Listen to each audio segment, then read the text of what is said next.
একবার চোখ বন্ধ করে ভাবুন তো, যদি আজকের এই দিনটা না থাকতো তাহলে আমাদের জীবনে কতটা শূন্যতা থাকতো।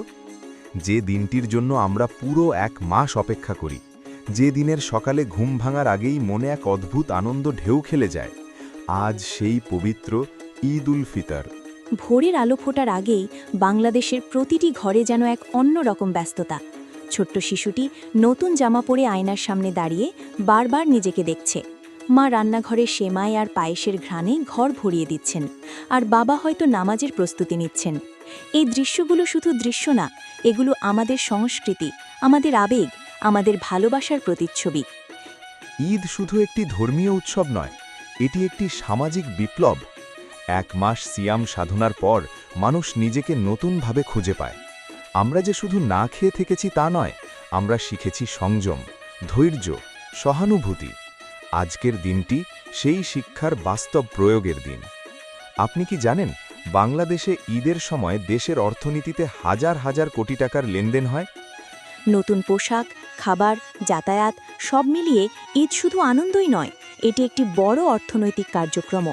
কিন্তু এর মধ্যেও সবচেয়ে গুরুত্বপূর্ণ বিষয়টি হচ্ছে মানুষের মধ্যে সম্পর্কের পুনর্মিলন।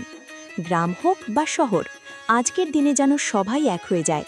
যে ভাইটি সারা বছর কাজের জন্য দূরে থাকে, সে আজ পরিবারের পাশে। যে বন্ধুটির সাথে অনেক দিন কথা হয়নি, সে আজ ফোন করে বলে ঈদ মোবারক। এমনকি অনেক পুরনো ভুল বোঝাবুঝিও আজকের দিনে মুছে ঈদের যায়। নামাজ শেষে যখন সবাই একে অপরকে কোলাকুলি করে, তখন সেখানে ধনী গরিবের কোনো বিভেদ থাকে না। একই কাতারে দাঁড়িয়ে নামাজ আদায় করার যে শিক্ষা আমরা পেয়েছি, ঈদ সেই শিক্ষাকে বাস্তবে রূপ দেয়। কিন্তু এই আনন্দের মাঝেও একটা প্রশ্ন আমাদের ভাবায়, আমরা কি সত্যি ঈদের আসল শিক্ষাকে ধারণ করতে পারছি? আমাদের আশেপাশে এমন অনেক মানুষ আছে যাদের কাছে ঈদ মানে নতুন জামা নয়, বরং একবেলা ভালো খাবার পাওয়ার আশা। তাই আজকের দিনে সবচেয়ে বড় দায়িত্ব হচ্ছে নিজের আনন্দকে সবার সাথে ভাগ করে নেওয়া। একটি হাসি, একটি ছোট উপহার অথবা একটি সহানুভূতির হাত, এগুলোই পারে একজন মানুষের ঈদকে পূর্ণ করে দিতে। আজকের এই দিনে আমরা যদি শুধু নিজের জন্য না ভেবে অন্যের জন্যেও একটু ভাবি, তাহলেই ঈদের প্রকৃত সৌন্দর্য ফুটে উঠবে। ঈদ মানে শুধু আনন্দ নয়, ঈদ মানে ভালোবাসা। ঈদ মানে ক্ষমা করা, সম্পর্ক ঠিক করা, নতুনভাবে শুরু করা। আপনার কাছে ঈদ মানে কি? আপনার অনুভূতিটা কমেন্টে লিখে জানাতে ভুলবেন না।